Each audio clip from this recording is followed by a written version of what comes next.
Eh bien, un plan malsain pour arrêter la réforme, en fait, gagner des élections.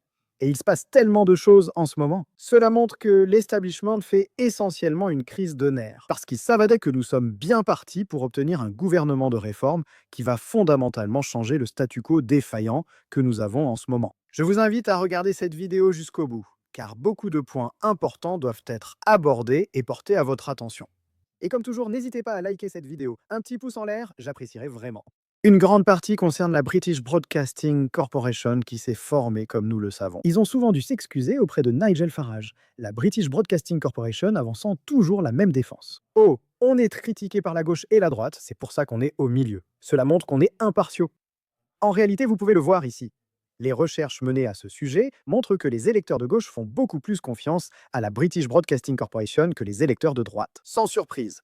Mais nous avons remarqué une approche de plus en plus déséquilibrée de la British Broadcasting Corporation, j'en ai peur. Nous avons vu récemment cette étude de Reform qui montre que la British Broadcasting Corporation a rapporté 95% des cas de conseillers de Reform qui ont démissionné, fait défection, ou ont été suspendus ou expulsés. C'est comparable aux 15% des conseillers travaillistes et conservateurs ayant perdu l'investiture du parti. Saviez-vous, par exemple, que les travaillistes ont perdu 207 conseillers et les conservateurs 182 au même moment où Reform en a perdu 42? Et vous avez Richard Thaïs qui dit que ces nouveaux chiffres sont stupéfiants et soulèvent de sérieuses questions sur l'impartialité de la British Broadcasting Corporation. Et j'ai bien peur que les choses soient devenues beaucoup plus bizarres et inquiétantes cette semaine. Merci à WayFood d'avoir sponsorisé la vidéo d'aujourd'hui. Et j'ai vraiment adoré, en particulier, le WayFood cacahuète funky que j'ai. Après être allé à la salle de sport, avoir pris mon petit déjeuner, fait un peu de travail, ces bouteilles sont parfaites pour le déjeuner. Elles sont pratiques, elles vous rassasient, 26 vitamines et minéraux. Dans celle-ci en particulier, il y a aussi une saveur biscuit crémeux qui est vraiment agréable. Beaucoup de protéines, environ 30 grammes de protéines sans sucre ajoutées. Si vous souhaitez essayer les bouteilles Funky Peanut ou biscuit crémeux, j'ai une réduction de 10%. Si vous voyez le lien sous cette vidéo, utilisez le code affiché à l'écran maintenant pour une réduction de 10% et découvrez quelques waifus absolument délicieux. Je veux dire, écoutez, je crois en la pluralité des médias, je crois au choix. Il faudrait des chaînes d'information de gauche et de droite. Plus il y en a, mieux c'est. Nous ne devrions pas tolérer ce genre de dissimulation sous prétexte d'impartialité. Quand nous sommes neutres, c'est une plaisanterie. Soyez simplement honnête avec le public. Les gens n'achètent pas cette idée que, oh non, nous sommes totalement impartiaux. Et je veux dire, nous venons juste de le voir cette semaine. La British Broadcasting Corporation affirme avoir prévenu mercredi tous les partis qu'ils aborderaient le sujet des migrants arrivant par petits bateaux dans leur émission. J'ai déjà décrit la British Broadcasting Corporation comme un syndicat étudiant sous stéroïdes. C'est exactement ce à quoi on s'attend, une farce. Et vous avez Zia Youssef là-bas qui dit en fait qui était présent dans l'émission. Bien sûr que non, on ne leur avait pas dit que cela allait se produire. L'homme à la chemise blanche, je vous connais maintenant. Vous êtes aussi venu en petit bateau, n'est-ce pas ?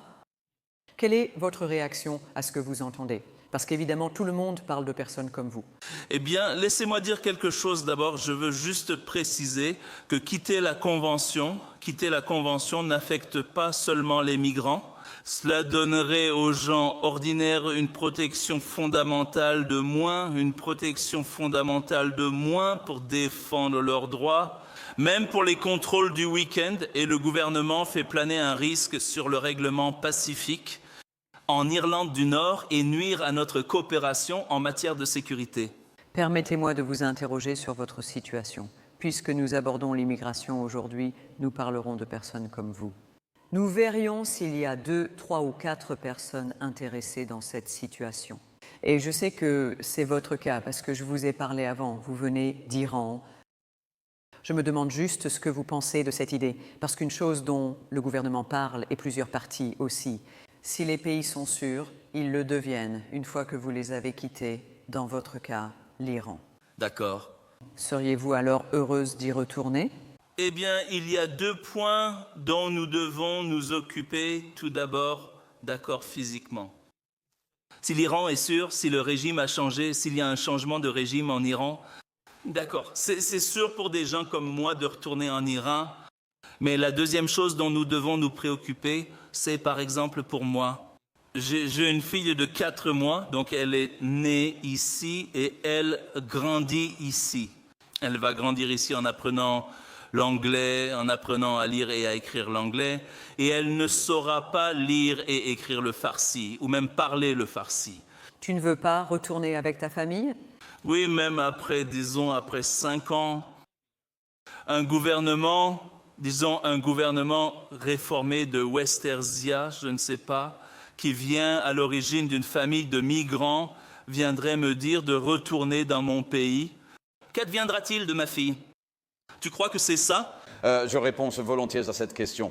Mes parents sont venus ici légalement, pas illégalement. Il y a une nette démarcation dans la politique britannique, si vous observez cela chez vous. Vous voulez voter pour un parti qui privilégie les intérêts des étrangers venus illégalement?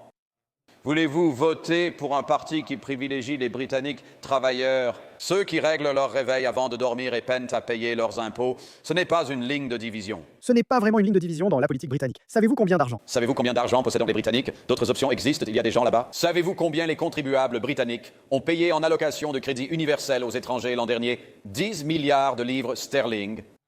Et cela n'est pas attribué. Attendez un instant. Si vous parlez de 9 livres par semaine, 29 livres semaine. C'est ce que cet homme aime enlever. Les contribuables britanniques financeront à eux seuls la moitié du budget de la défense prévu pour le crédit universel aux étrangers, soit 29 livres. Rien là-dedans n'est acceptable. Désolé, nous défendrons les citoyens britanniques ayant payé leurs impôts. Je veux dire, c'était complètement insensé. Je veux dire, quelle est la prochaine étape? Est-ce que la British Broadcasting Corporation va inviter des fraudeurs fiscaux pour avoir leur point de vue le jour du budget? Vont-ils inviter des cambrioleurs condamnés à venir exprimer leur opinion sur notre politique de loi et d'ordre? Pourquoi la British Broadcasting Corporation pense-t-elle que le débat sur l'immigration dans ce pays oppose les citoyens britanniques et les personnes venues ici illégalement? C'est complètement insensé et ils ont dépensé l'argent de votre redevance pour faire tout cela. À mon avis, c'est une honte. On atteint de nouveaux bas-fonds, même pour Question Time, qui, vous savez, malheureusement, a des publics truqués depuis très longtemps maintenant. C'est une excellente décision éditoriale de la British Broadcasting Corporation. Notez que, selon UQPOL, 70% de ce pays jugent l'immigration trop élevée. La majorité de ce pays veut des expulsions massives. En quoi est-ce représentatif de tout cela d'amener plusieurs personnes qui sont venues illégalement dans ce pays? Pour faire des discours essentiellement pendant les questions au gouvernement et dire aux Britanniques quelle devrait être leur politique d'immigration. La British Broadcasting Corporation devrait avoir honte d'eux-mêmes. Mais comme je l'ai dit, c'est l'establishment qui fait en gros une crise de nerfs. Et ce que nous pouvons voir maintenant, c'est que en ce qui concerne les élections anglaises, les élections municipales, qui semblent maintenant avoir été reportées de 2 ans. Diverses prévisions, diverses études montrent, sans surprise, Réforme était en passe de remporter les 4 élections, ce qui aurait signifié 4 réformes supplémentaires. Les maires élus étaient bien engagés, mais ces élections sont maintenant repoussées de plusieurs années. Comme je l'ai dit, tout cela le montre. Je pense que la crise de nerfs de l'establishment commence à apparaître. Certaines attaques contre Nigel Farage et Reform sont franchement ridicules. Mon conseil est d'essayer de rester cool, d'essayer de rester calme, d'essayer de rester concentré, parce qu'au final, tout cela arrive parce que nous sommes en train de gagner. Comme toujours, les gars, n'hésitez pas à liker cette vidéo. Un petit pouce en l'air, j'apprécierais vraiment. Et bien sûr, comme toujours, merci de regarder.